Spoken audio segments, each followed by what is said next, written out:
এই শাহরে রমাদানকে আল্লাহ পাক কেমন মেহমান বানাইছেন, আল্লাহু আকবার। আল্লাহ পাক সূরা আল বাকারার 185 নম্বর আয়াতে ইরশাদ করেছেন, শাহরু রমাদান আল্লাযী উনসিলা ফীহিল কোরআন। রমাদান মাস তো, শাহরে রমাদান তো এমন একটি মাস, উনসিলা ফীহিল কোরআন, যেই মাসে কোরআন নাজিল হয়েছে। সুবহানাল্লাহ। তাহলে কোরআন নাজিল হয়েছে কোন মাসে? রমাদান মাসে। তাহলে কোরআন নাজিলের রাত, যেই রাত কোরআন নাজিল হয়েছে, ওই রাত কোন মাসে? রমাদান মাসে। সেই মাস শাবান মাসে না। যেই রাত্রে কোরআন নাজিল হয়েছে, সেই কোরআন নাজিলের রাতও রমাদান মাসে। আল্লাহ পাক স্পষ্ট করে দিয়েছেন যে শাহরু রমাদান আল্লাযী উনজিলা ফীহিল কোরআন। শাহরু রমাদান হলো কোরআনে কারীম নাজিলের মাস। আচ্ছা, এই কথাটা আল্লাহ পাক কেন বললেন যে এটা কোরআন নাজিলের মাস? আল্লাহ পাক বুঝাইতে চাইলেন যে আসলে বাকি 11টা মাস যেমন, রমজানও তেমন, দুইয়ের মধ্যে কোনো পার্থক্য নেই। কিন্তু রমাদানের মর্যাদাটা এত বাড়ার যে কারণ, সেটা হলো উনজিলা ফীহিল কোরআন, এর মধ্যে কোরআন নাজিল করা হয়েছে। সুবহানাল্লাহ। মানে রমাদান মাসটা মর্যাদা বেড়ে গেছে কার কারণে? রমাদান বাড়ছে কোরআনের কারণে। কোরআন এমন এক মহামূল্যবান, মহামর্যাদাবান কিতাব, এটা যেখানে লাগে সেখানে দাম বেড়ে যায়। সুবহানাল্লাহ। এই কোরআনে কারিমের সাথে সম্পর্ক হয়েছে রমাদান মাসে। এই জন্য কোরআনের কারণে রমাদান হয়ে গেছে শ্রেষ্ঠ মাস। সুবহানাল্লাহ। কোরআনে কারিমের বরকতে রমাদান মাসের মর্যাদা এত বেড়ে গেছে। এই কোরআনে কারিম যার উপরে নাজিল হয়েছে, তিনি হয়ে গেছেন দুনিয়ার সকল মানুষের শ্রেষ্ঠ মানুষ। সুবহানাল্লাহ। কে তিনি? মুহাম্মদ রাসূলুল্লাহ সাল্লাল্লাহু আলাইহি ওয়াসাল্লাম। এত মর্যাদা কেন মুহাম্মদ রাসূলুল্লাহ সাল্লাল্লাহু আলাইহি ওয়াসাল্লামের? কোরআন নাজিল হয়েছে, তার উপরে কোরআন নাজিল হয়েছে, কোরআনেই তার মর্যাদা বাড়াই দিছে। এই কোরআন যিনি আল্লাহর পক্ষ থেকে নিয়ে আসছেন, জিবরিল আলাইহিস সালাম, তিনিও হয়ে গেছেন ফেরেশতাদের মধ্যে সাইয়্যিদুল মালায়েকা। সুবহানাল্লাহ।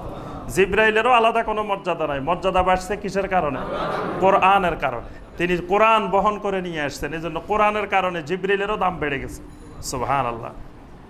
এই কোরআন যারা ওহী নাজিল হওয়ার পরে যেই ঘরগুলোতে ওহী নাজিল হয়েছে, সেই ঘরগুলো হয়ে গেছে দুনিয়ার শ্রেষ্ঠতম ঘর। সুবহানাল্লাহ। সেই ঘরগুলোর নাম কি? জি, এই তো এই পরীক্ষায় ফেল না, এটা হলো হুজুরাত। হুজুরাত কোরআনে কারিমে আমরা সূরা আল হুজুরাত তাফসীর করছি না? সূরা আল হুজুরাত। হুজুরাত হলো হুজরার বহুবচন। হুজরা মানে নবী সাল্লাল্লাহু আলাইহি সাল্লাম যেই ঘরগুলাতে থাকতেন, নবী সাল্লাল্লাহু আলাইহি সাল্লামের স্ত্রীদের যে ছোট ছোট ঘরগুলা, এগুলাকে বলা হয় এক একটা হুজরা। এই হুজরাগুলার দাম কিয়ামত পর্যন্ত আপনি 20 তলা, 50 তলা, 100 তলা বাড়ি বানান, কিন্তু আপনার শত শত লক্ষ লক্ষ বাড়ির থেকে ওই হুজরার দাম আল্লাহর কাছে বেশি। সুবহানাল্লাহ। ওই হুজরাগুলাকে আল্লাহ পাক কিয়ামত পর্যন্ত স্মরণ করে রাখার জন্য আল্লাহ পাক কোরআনের একটা সূরার নাম দিয়েছেন সূরা আল হুজুরাত। সুবহানাল্লাহ। কারণ ওই হুজরার মর্যাদা বাড়ছে কেন? কোরআনের কারণে। ওই ঘরগুলাতে কোরআন নাজিল হয়েছে। সুবহানাল্লাহ। এরপরে আপনার এই কোরআন যারা শুনছেন, কোরআন যারা আমল করছেন, তারা কারা? সর্বপ্রথম যারা শুনছেন আর আমল, সাহাবায়ে কেরাম রাদিয়াল্লাহু তাআলা আলাইহিম। এই মানুষগুলো কিয়ামত পর্যন্ত যত মানুষ আসবে, সব মানুষের মধ্যে খায়রুল কুরুনে কারণী। সুবহানাল্লাহ। নবী সাল্লাল্লাহু আলাইহি ওয়াসাল্লাম বলে দিয়েছেন, কিয়ামত পর্যন্ত যত আমার উম্মত আসবে, সকল উম্মতের মধ্যে শ্রেষ্ঠ উম্মত হলো আমার এই সাহাবায়ে কেরাম। সুবহানাল্লাহ। তাহলে সাহাবায়ে কেরামের মর্যাদা বাড়লো কিসে? কোরআনের কারণে। তারা কোরআন লিখছেন, কোরআন মুখস্থ করছেন, কোরআন আমল করছেন। কোরআনকে তারা 3 পদ্ধতিতে সংরক্ষণ করছেন সাহাবায়ে কেরাম। এক পদ্ধতি হলো কোরআন নাজিল হয়েছে, সাথে সাথে তারা লিখে ফেলছেন।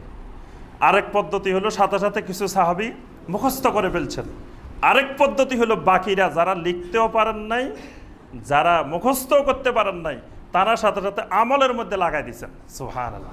যাতে এটা কিয়ামত পর্যন্ত সংরক্ষণ হয়ে যায়। কোরআনের আমল, আয়াত নাজিল হইতে দেরি নাই, আমল শুরু। রাত্রে নাজিল হয়েছে, রাত 12টা আয়াত নাজিল হয়েছে, 12টা 1 মিনিটে আমল শুরু। এই জন্য আল্লাহ পাক এই কোরআনের কারণে সাহাবায়ে কেরামের মর্যাদাও আল্লাহ সুবহানাহু ওয়া তাআলা বাড়িয়ে দিয়েছেন। আল্লাহ পাক বলতেছেন, শাহরু রমাদান আল্লাযী উনসিলা ফীহিল কোরআন। রমাদান মাস তো এমন একটি মাস যে মাসে কোরআন নাজিল করা হয়েছে। হুদাল লিন্নাস, এই কোরআন নাজিল করার উদ্দেশ্য হলো দুনিয়ার মানুষের হেদায়েতের জন্য। তাহলে কোরআন নাজিল করা হয়েছে কি উদ্দেশ্যে? হুদাল লিন্নাস, দুনিয়ার সকল মানুষের হেদায়েতের জন্য। কোরআনের কাজ হলো মানুষকে হেদায়েত করা।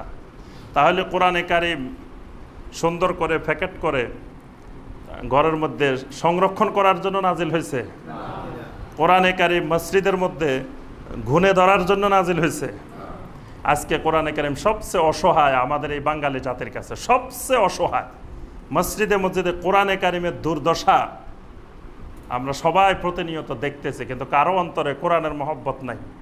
মসজিদে মসজিদে গিয়ে দেখেন কোরআনে কারিমের মধ্যে গুণে ধরে আছে, কোরআনে কারিমের মধ্যে ময়লা পড়ে আছে। 24 ঘন্টার মধ্যে একবারও আল্লাহর কোনো বান্দা নাই যে কোরআনগুলোকে একটু মুছে দিই, পরিষ্কার করে দিই। কত কিতাবের কত কদর মসজিদে, কিন্তু কোরআনের কোনো কদর নাই, আল্লাহর কিতাবের কোনো কদর নাই। কিতাব শূন্য, মসজিদগুলা খারাপ মিনাল হুদা।